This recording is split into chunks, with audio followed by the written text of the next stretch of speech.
Em um mundo onde as distrações podem ser tanto materiais quanto mentais, muitas almas se perdem na busca pelo poder. Alguns acreditam que alcançá-lo é sinônimo de êxito definitivo. Dia após dia, sacrificam o convívio pelas escaladas corporativas, entregando cada momento ao trabalho árduo. Mas no crepúsculo da vida, no silêncio solene do leito de morte, encontram-se sós, sem laços verdadeiros que os unam ao que realmente importa. O anseio por sucesso pode ser nobre, mas quando se persegue a glória pessoal à custa dos ensinamentos do Senhor, resta-nos apenas um vazio ensurdecedor. Porque o que é o homem senão um viajante entre o amor e a perdição, entre a virtude e o vício de uma soberba que o cega?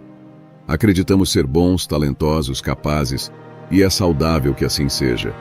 Contudo, é vital que nos lembremos. São dons emprestados pelo Divino. Como Provérbios 21, versículo 4 nos adverte, olhar altivo e coração orgulhoso, a lâmpada dos ímpios, são pecado. Elevamos assim um espelho à nossa frente, esquecendo-nos de que a verdadeira luz não é reflexo, mas sim fulgor oriundo do alto. Imagine-se na pele de quem organiza um casamento, onde a tarefa de contratar um fotógrafo recai sobre você. Você escolhe o melhor, após meticulosa pesquisa e leitura de incontáveis avaliações. Quando o grande dia chega, o fotógrafo, aparentemente competente, volta a lente da câmera não para capturar os momentos do casal e dos convidados, mas sim a si mesmo. Estranha técnica, pensa você, mas confia no profissionalismo precedido por recomendações. Contudo, a surpresa é amarga quando descobre que as fotos entregues são autorretratos do fotógrafo, eclipsando os verdadeiros protagonistas da ocasião. Esta é a natureza da soberba. Uma distorção que transforma o dom numa ferramenta de autoengrandecimento. Assim como o fotógrafo que deveria servir ao evento se serve dele, muitos usam os dons concedidos pelo Criador para seu próprio espetáculo. Devemos, portanto, nos desviar do orgulho e elevar nossas vidas ao benfeitor de todos os dons. Deus resiste aos soberbos, mas dá graça aos humildes. Tiago 4, versículo 6, nos lembra as Escrituras, ressoando a promessa de uma vida pautada na humildade genuína. O verdadeiro teste do caráter não vem com a derrota, mas com o triunfo. É na vitória que se abre a porta para a arrogância, para a autossuficiência, para o esquecimento daquela dependência humilde em Deus. Na adversidade, é fácil ser humilde, é instintivo orar com fervor e buscar o divino. Mas e quando os ventos sopram a favor? Quando as bênçãos são tantas que a oração parece mera formalidade? Aqui, meus amigos, é onde o adversário encontra terreno fértil. Um coração orgulhoso não procura o Senhor, pois se julga suficiente. Provérbios 28, versículo 26. Este é o cerne da verdade que a soberba oculta, a ilusão de que somos ilhas autossuficientes em um mar de incertezas. Então, o que nos resta?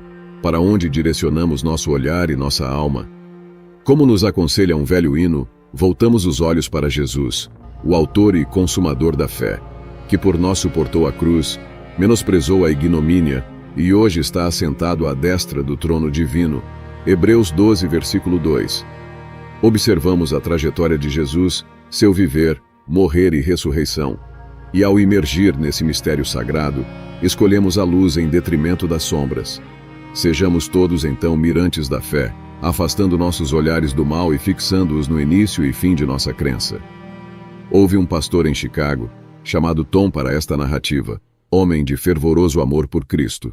Em um dia qualquer, Tom deparou-se com um desafio: aconselhar um fiel lutando contra a adição da pornografia.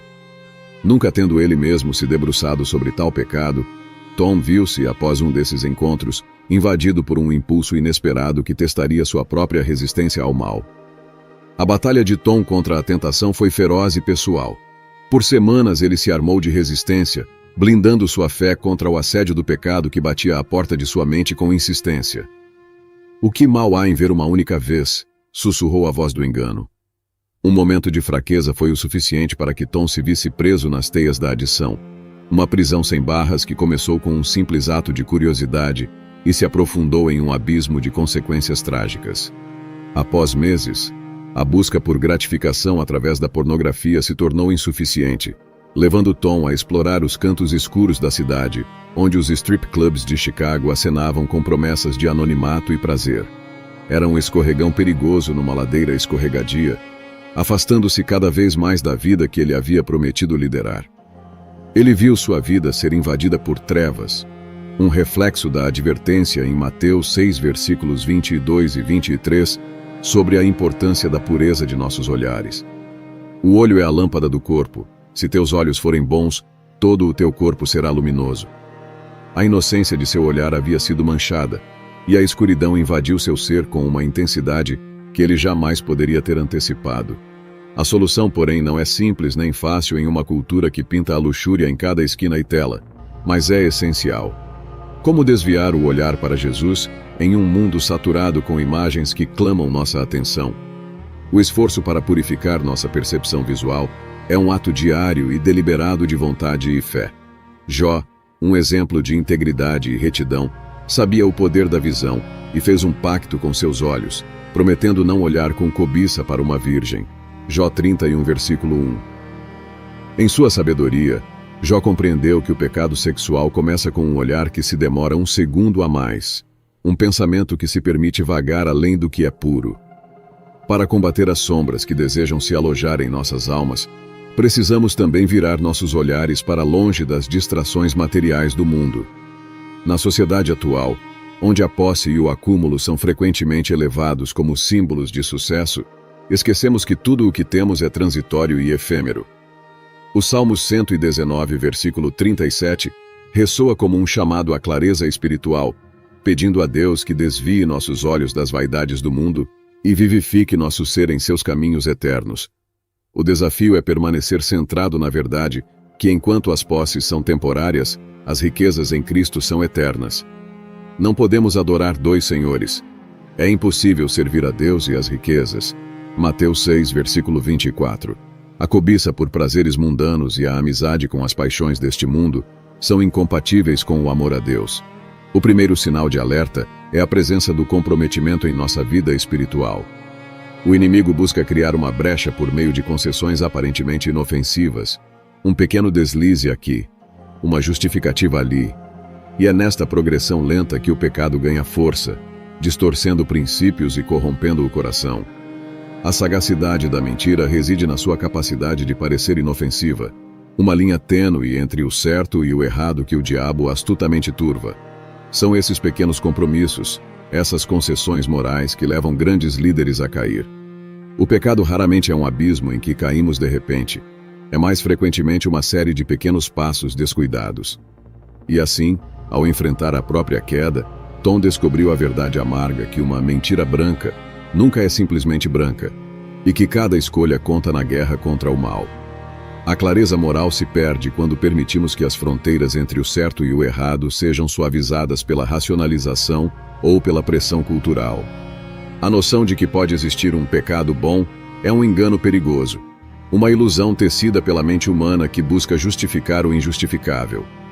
Não há meio termo com Deus em relação ao pecado, pois mesmo o mais ínfimo ato de rebeldia contra suas leis é grave aos seus olhos. C.S. Lewis advertiu sabiamente que a rota mais segura para o inferno é a gradual. É aquele declive suave, confortável aos pés, sem curvas abruptas ou marcos evidentes que anunciem o perigo iminente. A complacência é um leito de seda estendido pelo inimigo, uma armadilha preparada para acalentar a alma na segurança de um comprometimento perigoso. O desânimo é, de fato, um assassino silencioso, uma arma forjada nas sombras que Satanás usa para sufocar a fé e esperança de um crente. As Escrituras nos ensinam que o gozo do Senhor é a nossa força. Neemias 8, versículo 10. Iluminando nossas batalhas contra a escuridão com o esplendor de uma fé inabalável. Em Romanos 15, versículo 13, encontramos um bálsamo para a alma ferida. O Deus da esperança vos encha de todo o gozo e paz no vosso crer, para que sejais ricos de esperança no poder do Espírito Santo. A alegria é um princípio fundamental do reino de Deus, não uma consequência de circunstâncias externas, mas o resultado da justiça, da paz e da alegria no Espírito Santo, conforme declarado em Romanos 14, versículo 17.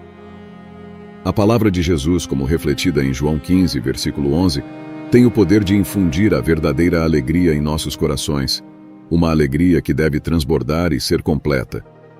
Contra o sussurro de desesperança, somos chamados a vestir a armadura de Deus, e a empunhar a espada da verdade, que é a palavra de Deus. É pela meditação e aplicação destas verdades eternas que combatemos as sombras do desânimo e nos erguemos sobre a depressão e a tristeza.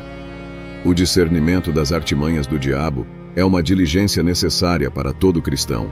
Jamais devemos ceder terreno ao adversário, pois ao nos engajarmos com as Escrituras, confrontamos não só o pecado, mas também as fortalezas internas de orgulho e descrença. A palavra de Deus, afiada e penetrante, é o recurso pelo qual somos elevados das profundezas da desolação e mantidos no caminho da retidão. Deve haver um momento decisivo na vida de um crente, um instante de resolução onde se diz: não importa o custo, não importa as perdas, eu serei firme na fé e seguirei a palavra de Deus. Decidir perdoar apesar da dor, decidir manter-se em fé mesmo quando todas as saídas parecem obstruídas, são estes os marcos de um coração verdadeiramente rendido a Deus. Em tempos de ataque, quando todas as estratégias humanas falham, é hora de se firmar na fé e confiar no poder do sangue de Jesus. A vitória vem, não das nossas forças, mas do poder libertador e renovador que flui da cruz. E nessa fé, agarramo-nos à promessa de libertação e vitória sobre toda a força maligna. Como diz o Salmo 53, quando estou com medo, confio em ti. É esse ato de confiança que fundamenta nossa coragem e determinação. A batalha espiritual exige uma postura firme, uma confiança inabalável em Deus, que sozinho é capaz de dissipar os medos e triunfar sobre a carne. A verdadeira força surge quando depositamos toda a nossa confiança no Senhor e não nas circunstâncias. Portanto, quando a ansiedade tentar tomar conta, lembre-se do convite de Deus em Salmos 31, versículo 24. Sede fortes, e revigora-se vosso coração, todos vós que esperais no Senhor. Seja no vale da sombra da morte ou na presença dos nossos inimigos, nossa resposta deve ser a de permanecer corajosos e confiantes. De pé, como filhos de Deus, somos conclamados a elevar alto o estandarte real, anunciando ao mundo nossa inquebrantável esperança e nossa fé indomável. Que possamos nos levantar e proclamar com convicção que no Senhor temos a vitória assegurada. Como embaixadores do Altíssimo, somos convocados a erguer-nos contra as mentiras do inimigo e a nos firmar na verdade do Evangelho. A missão nos é dada com clareza, armados com a força que o Espírito Santo nos confere. No ímpeto da nossa fé, é necessário que busquemos em oração o acompanhamento constante do Senhor, porque sem Ele, nossos esforços são vãos. Quando falo com sinceridade, revelo que a jornada não foi sempre pautada pela salvação e pela força. Houve tempos de luta e reconhecimento de fraquezas. Não, nem sempre consegui amar o próximo como a mim mesmo, pois a carne é fraca e o coração humano, em sua natureza, é rebelde e por vezes mesquinho. O mandamento de virar a outra face e de ser um pacificador é desafiador, especialmente frente àqueles que nos provocam e testam nossa paciência. Amar indiscriminadamente é uma tarefa hercúlea, pois a simplicidade da inimizade contrasta com a complexidade do amor cristão. A vida em Cristo exige um foco inabalável, uma disciplina que o mundo com suas ofertas cintilantes busca incessantemente corroer. Sim, houve dias de dificuldade, dias em que a oração foi um fardo e a Bíblia permaneceu fechada. A reflexão sobre minha caminhada com Deus me levou a compreender que o cerne dos meus desafios residia na minha tentativa de vencer batalhas com a força do meu braço, em vez de buscar a graça que só Ele pode prover. Quando recorro à oração por graça e permito que o Espírito Santo opere em mim, descubro que posso liberar o perdão e superar as pequenas grandes aflições. As distrações deste mundo não mais me dominam, pois admitindo minhas fraquezas, testemunho a suficiência da graça divina. Com minhas limitações, enfrento emoções que me iludem e pensamentos que comprometem minha sabedoria. Por isso não devemos depender do nosso próprio entendimento, mas reconhecer que, sem a força que vem do alto, estamos fadados a cair. Talvez você, assim como eu, encontre-se lutando para cumprir com os deveres que Deus nos confiou. É crucial que busquemos a força de Deus, pois por conta própria jamais venceremos esta guerra contra as astúcias do mal. Precisamos daquele poder inigualável que flui do sangue de Jesus.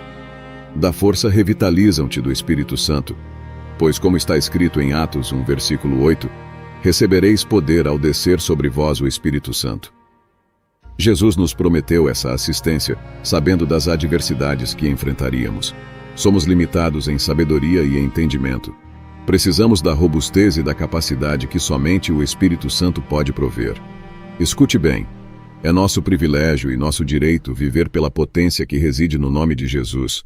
Em Filipenses 2, versículo 9, é-nos garantido que Deus exaltou Cristo ao mais alto posto, conferindo-lhe um nome que está acima de todo nome. Assim, nos momentos de fraqueza e tribulação, devemos invocar o poder inerente ao nome de Jesus, um nome que transcende qualquer outro. Nestas horas de provação e fragilidade, que possamos recordar com fé e esperança a supremacia de invocar o nome de Jesus, o refúgio seguro, a fortaleza inabalável e a fonte inesgotável de força para todo aquele que crê.